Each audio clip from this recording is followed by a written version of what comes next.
Welcome to the latest edition of the Legion newsletter, where I discuss all things video games, internet, and personal matters. Remember how I wanted to make this a fairly regular series? Look how well that turned out. But if there was ever a time to break the silence, that time would have to be now, in light of the Point Break update. This major update shipped out very recently and includes a number of controversial changes.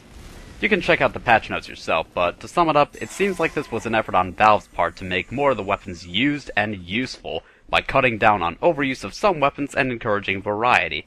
Weaker weapons have been buffed, and more powerful weapons have been nerfed. There are plenty of weapon tweaks that you can read about in the patch notes, but I want to cover the aspect of the update that has proven to be perhaps the most controversial of all.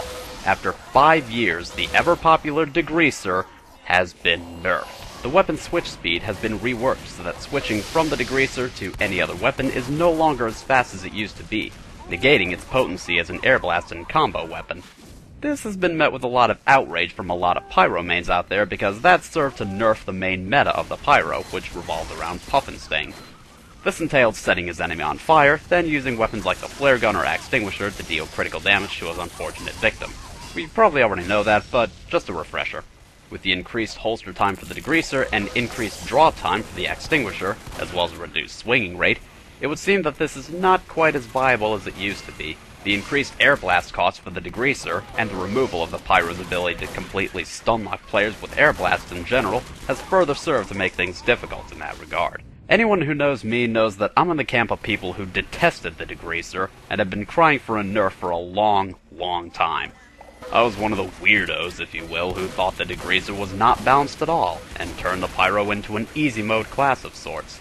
I'm fully aware that the Pyro can't do much to you when you're out of his flamethrower range, but keep in mind, the Pyro can air blast projectiles, and a lot of Pyros like to use the flare gun, giving them more power at range.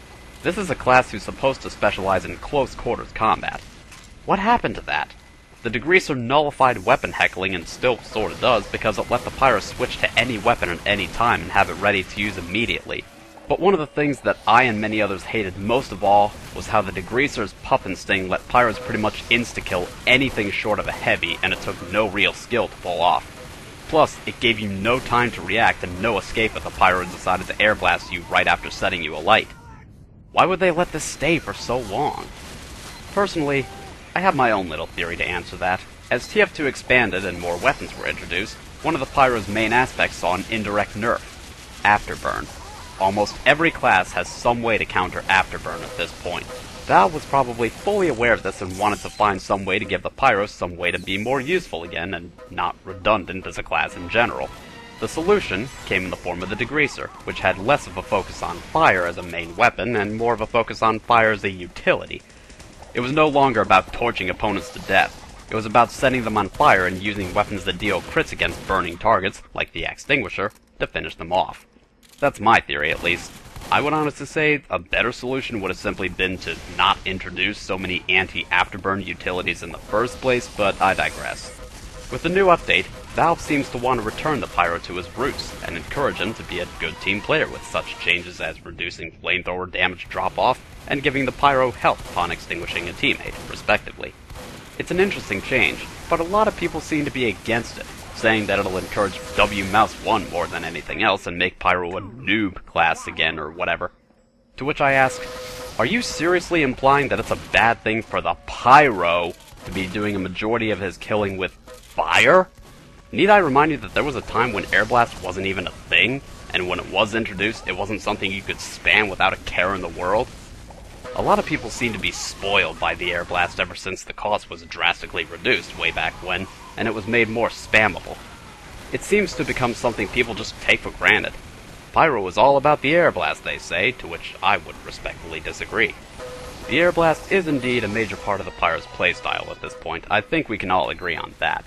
It's not like we can just ignore a major gameplay feature, especially since it gave the Pyro a lot of additional versatility, but it is my humble opinion that focusing solely on air blasts and combos is not what Pyro should be all about.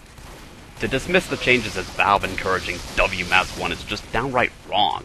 I can't say I agree with the Phlogistonator change, because, well, to put it bluntly, it's among the stupidest things they could have done to the thing. But the way I see this update as a whole is simply Valve trying to encourage the Pyro to, you know, fight fight like a Pyro. After all, he's equipped with a flamethrower. When fire becomes secondary to the Pyro's playstyle, then something is just wrong. Conversely, there's nothing wrong with encouraging the Pyro to use fire as a main means of damage. WMS1 at its most basic form is still a dumb and easily countered tactic, but you have to remember what the Pyro was made for in the first place: ambush. Afterburn isn't as useful as it used to be, and I stand by my stance that that was more a result of poor game design choice in terms of the other classes than anything else. If there didn't exist a plethora of anti-afterburn weapons and tactics, afterburn would be more of a threat, not the minor, easily dealt with annoyance it is today. As for those complaining about the Degreaser Nerf, well, this might get a little ranty, so brace yourselves here and bear with me for a moment. Seriously, just get over it. That thing was never balanced in the first place, and it shouldn't take a thorough analysis to explain why that is. Stop being spoiled by the power creep it caused, and learn to play Pyro properly. You know how you kept mocking people who said it isn't balanced and told them that they need to get good and all that crap? Well, now the same can be said to you. And it can be said with much more legitimacy than you could have ever hoped to have had. The problem people had dealing with Degreaser Puff and Sting Pyros was not solely a problem with them. It was a problem with the Degreaser. There was little to no skill involved in using it, and if you think otherwise, I don't know exactly how you'd classify skill, but that's a pretty silly definition. This was a long overdue nerf, and it's time for you to get a taste of how we felt before the nerf. You can still play Pyro just fine, it just actually requires skill now, that's all. Okay, rant over. Sorry, that's just what happens when you try to argue a case for 5 years and finally win. Either way, time will tell what these changes will bring to the meta. I can honestly say that overall, the game sounds like it's about to become much more fun from this point on. Unless you're a Degreaser main, but I already ranted about why you need to get over yourself in that case, so no need to reiterate. To some extent, I can't help but recall the words of Woodrow Wilson, especially given how applicable they are most of the time. Quote, "If you want to make enemies, try to change something." End quote. And that's no matter how good the change may be. But most of these changes seem like pretty damn good ones, and it's just making me more eager to return to Team Fortress 2 after such a long hiatus. The future is looking bright. Thanks for listening, and take care.